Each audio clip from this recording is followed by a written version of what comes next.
3. Assalamualaikum warahmatullahi wabarakatuh. Alhamdulillah allazi ja'ala ramadana syahran mubaraka wa qiyama lailihi tatawwa wa siyama naharihi wajiba wa thawabal amali fihi mudha'afa. Asyhadu an la ilaha illallah wahdahu la syarika lah wa asyhadu anna sayyidana Muhammadan abduhu wa rasuluh la nabiyya ba'dah. Allahumma salli wa sallim wa karrim mu'azzim ala sayyidina wa habibina wa syafi'ina wa maulana Muhammadin wa ala alihi wa sahbihi wa mawala wa la hawla wa la quwwata illa billah, amma ba'd. Faqad qala Allah ta'ala fil Qur'anil azim wa huwa asdaqul qailin. A'udzu billahi minasyaitonir rajim. Bismillahirrahmanirrahim.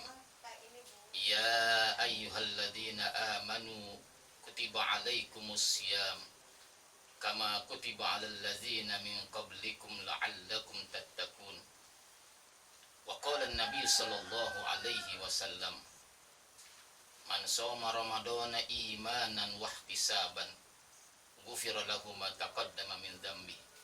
Sadaqallah wa sadaqa Rasulullah sallallahu alaihi wasallam. Ma'asyiral muslimin wal muslimat, para shaimin shaimat yang insyaallah dimuliakan oleh Allah Subhanahu wa taala. Pertama dan yang paling utama, marilah kita senantiasa memanjatkan puja dan puji syukur kehadirat Allah Subhanahu wa taala. Allah yang Maha Pengasih, yang kasihnya tak pilih kasih. Allah yang Maha Penyayang, yang sayangnya tak terbilang. Allah Subhanahu wa taala yang telah memberikan kita berbagai macam kenikmatan, yang apabila kita ingin menghitung-hitung nikmat Allah, pasti kita tidak akan mampu menghitungnya. Di antaranya nikmat panjang umur, nikmat sehat wal afiyah, nikmat taufik hidayah dan inayah, beserta kedua nikmat yang teramat besar, yaitu nikmat iman dan nikmat Islam. Dengan nikmat-nikmat itu semua, alhamdulillah, kita masih diberikan kesempatan untuk berjumpa dengan bulan Ramadan tahun ini. Mudah-mudahan ibadah puasa kita di bulan Ramadan tahun ini diterima oleh Allah Subhanahu wa taala. Amin ya rabbal alamin. Selawat teriring salam kita sampaikan kepada Nabi kita, Nabi besar Muhammad sallallahu alaihi wasallam, beserta sekali keluarga, sahabat dan umatnya. Mudah-mudahan kita semua kelak di yaumil qiyamah mendapat syafaat Rasulullah sallallahu alaihi wasallam. Ma'asyiral muslimin wal muslimat, para shaimin shaimat yang insyaallah dimuliakan oleh Allah Subhanahu wa taala. Di dalam melaksanakan ibadah puasa, supaya ibadah puasa kita diterima oleh Allah Subhanahu wa taala, maka amal ibadah puasa yang kita kerjakan harus berdasarkan ilmu. Karena semua amal ibadah kita tergantung ilmu.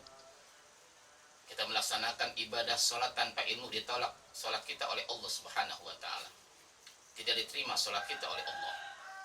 Kita melaksanakan ibadah haji pun tanpa ilmu, ditolak ibadah haji kita oleh Allah Subhanahu wa taala. Dan amal ibadah yang lain termasuk ibadah puasa di bulan Ramadan pun harus berdasarkan dengan ilmu. Oleh karena itu, hadirin wal hadirat, Bapak Ibu kaum muslimin wal muslimat, di dalam melaksanakan ibadah puasa ada aturan tata tertib yang harus kita ketahui bersama agar ibadah puasa kita diterima oleh Allah Subhanahu wa taala. Ada yang namanya syarat-syarat sah puasa. Ada yang membatalkan ibadah puasa. Ada yang tidak membatalkan ibadah puasa. Ada sunnah-sunnah di dalam melaksanakan ibadah puasa, dan ada juga yang membatalkan pahala puasa. Pada kesempatan yang berbahagia ini, Al-Fakir Zainuddin ingin menyampaikan hal-hal yang membatalkan puasa.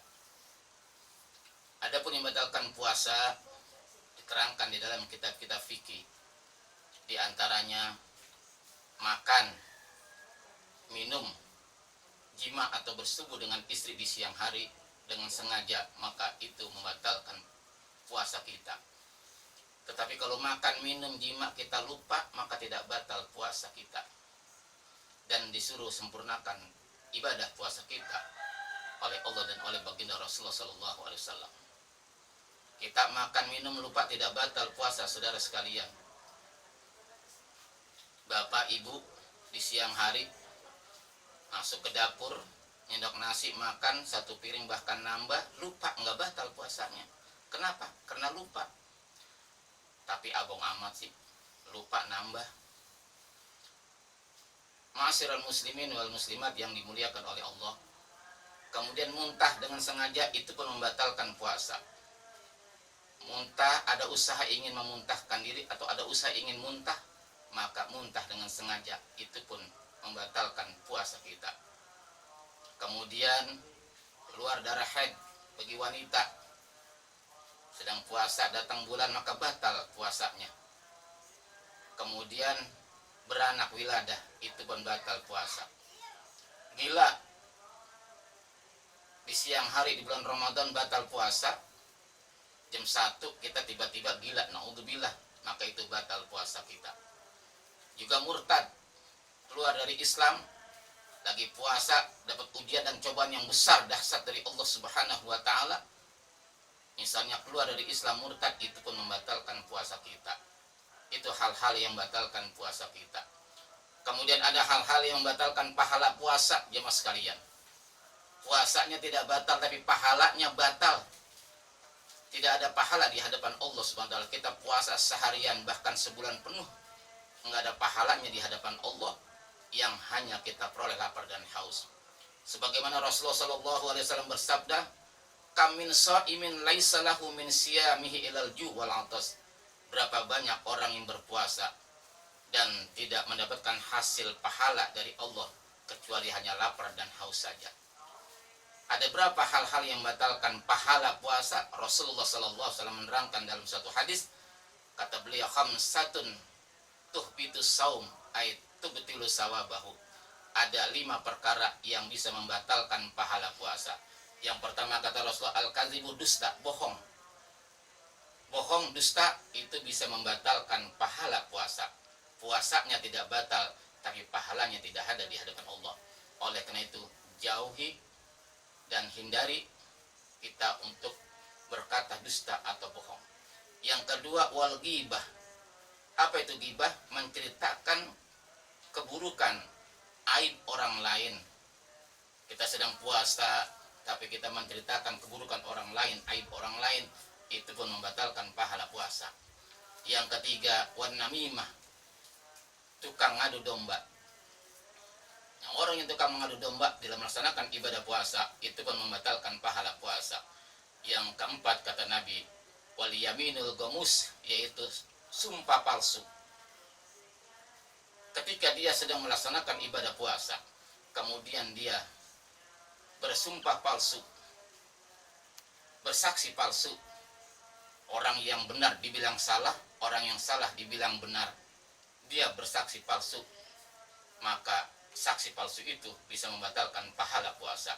Yang kelima kata Rasulullah SAW membatalkan pahala puasa, hadirin jemaah sekalian yang dimuliakan Allah, wa nazar bisahwatin, memandang dengan nafsu syahwat, memandang wanita dengan nafsu syahwat ketika sedang berpuasa, itu dikhawatirkan bisa membatalkan pahala puasa kita.